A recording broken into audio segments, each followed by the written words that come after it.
Florida teacher Diane Tirado was fired after giving zeros to students who didn't turn in their assignments. Hello, world and universe. Welcome to the Trevor Donald Experience. Manifest your truth. So here's the story. Miss Diane Tirado, a 52-year-old teacher with 17 years of experience, took a job as an eighth grade social studies history teacher at West Gate K-8 school in Port St. Lucie, Florida. She gave an assignment, and this is how this story goes. She gave her students 2 weeks to complete an explorer's notebook project, a journal-style assignment modeled on how a 15th century explorer might have recorded their travels. Several students did not turn anything in at all. And mind you, this story, this assignment that she gave about a 15th century explorer, how he may have recorded his travels, might not have been that interesting to the average 5th, 6th, or 7th grader. But who knows? But there were several kids that did not turn anything in. So what was the policy conflict? This is where the conflict comes in that led to the teacher getting fired. Ms. Tirado gave those students zeros for the ones that didn't turn anything in. But the school reportedly had a no zero grading policy. The lowest possible grade a teacher could give was a 50%, even if a student turned in nothing at all. Now remember, school is supposed to help prepare you to become a responsible, accountable adult. So if you have a job, and you have these tools and tasks and skill sets that you're supposed to ascertain in your job, and you don't do any of it, this policy is saying you still get 50% of your pay. In the real world, you get fired. If you don't do 80% or 20%, if you don't do exactly what is supposed to be done in your job title and do it to the best of your ability, you get fired. You don't get a half a check. So this policy for this school does not correlate into real life, which is what school is supposed to prepare young people and teenagers to become accountable, responsible adults. So Miss Diane Tirado says she wasn't told about this policy up front and only learned of it when she was called into the principal's office after parents complained about her workload, at which point she was told she wasn't allowed to give anything lower than a 50%. And I don't know in today's time, especially in the urban inner city schools, who is doing the greater disservice to kids. And I believe the number one individuals held accountable or should be held accountable are the parents.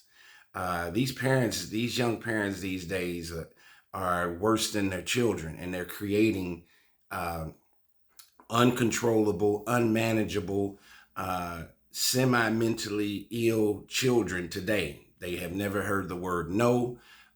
These parents have coddled their kids to death, and it is making it a lot harder in today's time to be a teacher or an administrator in a middle school, and let alone in a high school, to get these kids to be accountable teenagers and responsible teenagers or young adults in today's time. These parents have solely led their kids down a self-destructive, ignorant path in many of our urban city public schools.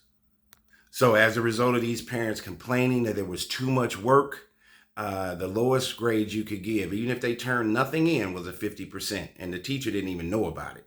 So the firing, she refused to change the grades and was terminated less than a month into her job. She said she wasn't given a chance to say goodbye to her students in person, so she left them a note on the whiteboard instead, saying, "Mrs. Tirado loves you and wishes you the best in life. I have been fired for refusing to give you a 50% for not handing anything in." And so this was her reasoning. Mrs. Tirado argued, grades should reflect actual effort. Same way in your workforce. Your grade when you work as an adult is your paycheck. She says she was upset that we have a nation of kids that are expecting to get paid and live their life just for showing up and it's not real. This is a false utopian world that this is creating with this no zero policy. It's no accountability. One student reportedly told the teacher, Miss Tirado, told her directly, "You have to give me a 50% and I don't have to do anything." So the aftermath, the whiteboard photo on her account went viral on Facebook, sparking a national debate about no zero grading policies, which many districts use on the theory that a zero can be mathematically devastating to a semester average of a student and can discourage struggling kids from re-engaging. Well, if you're engaging and you're doing some of the work, most of the work, you're going to get at least a 50%.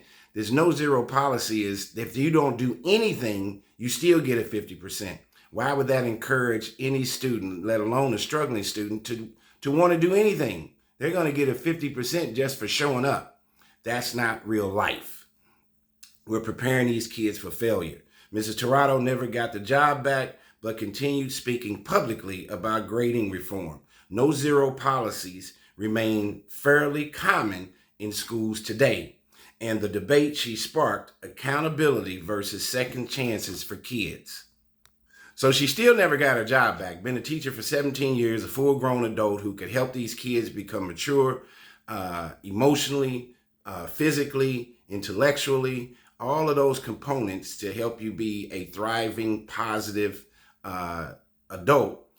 They got rid of this teacher for her making these kids accountable for doing zero work. If you do zero work, you should get a zero.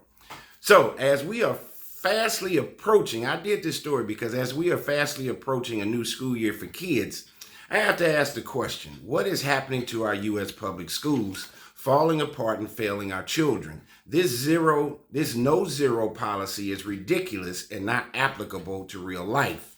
School is supposed to help you develop the necessary skills to become a healthy, mature, accountable, responsible adult. School teaches you delayed gratification and rule following.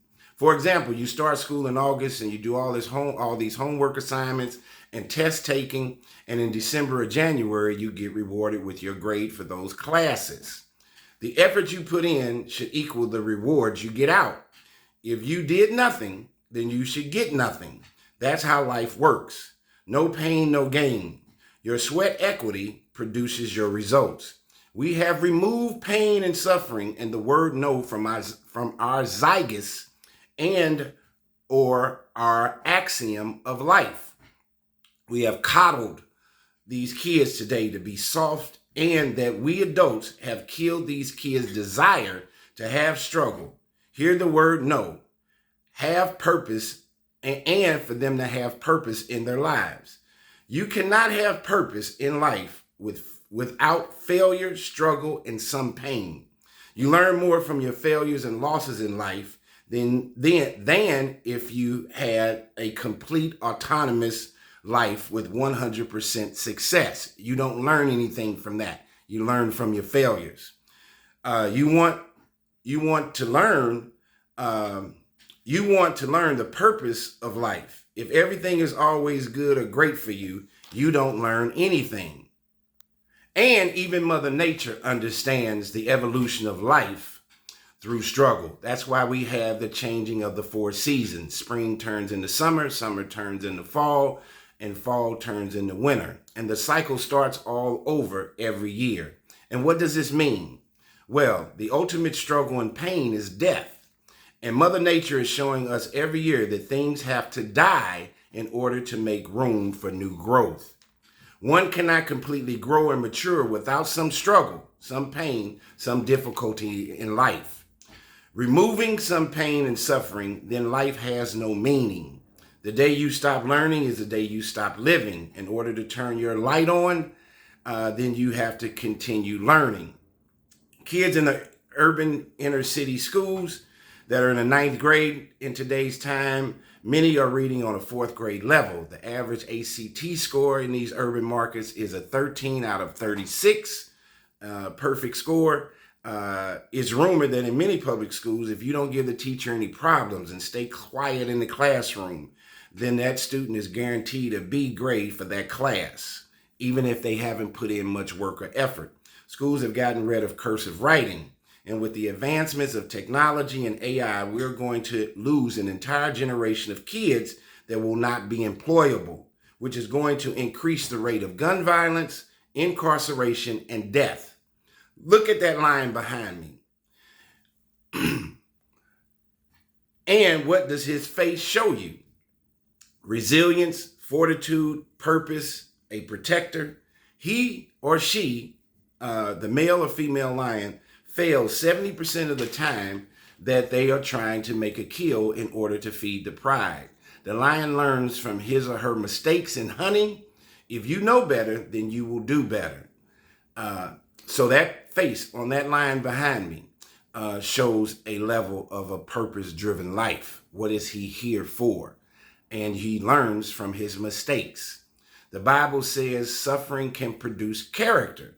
Suffering can be a form of discipline and or refinement. Suffering is not always explainable. Suffering can produce comfort for others also. Paul says in the Bible, Paul says God comforts us in affliction so that we can comfort others facing similar affliction. So what do we pass down from one lineage, one generation to the next? You pass down the mistakes you made previously, and you pass that baton on what you learned from those mistakes and how you garnered success from those mistakes, and you pass that to the next generation. If you don't have struggle, pain, or failure, then this is not a life for you to be living and learning from. You do not learn if you've been 100% right each and every time.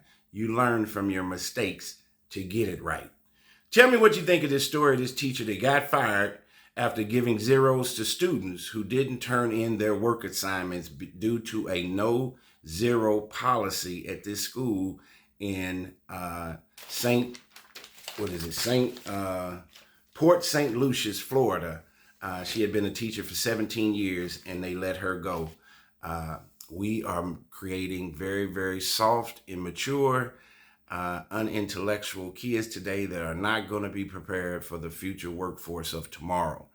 Tell me what you think of this story. This has been the Trevor Donald Experience. Manifest your truth in a positive, righteous, and God-positive way. Please like and share this story.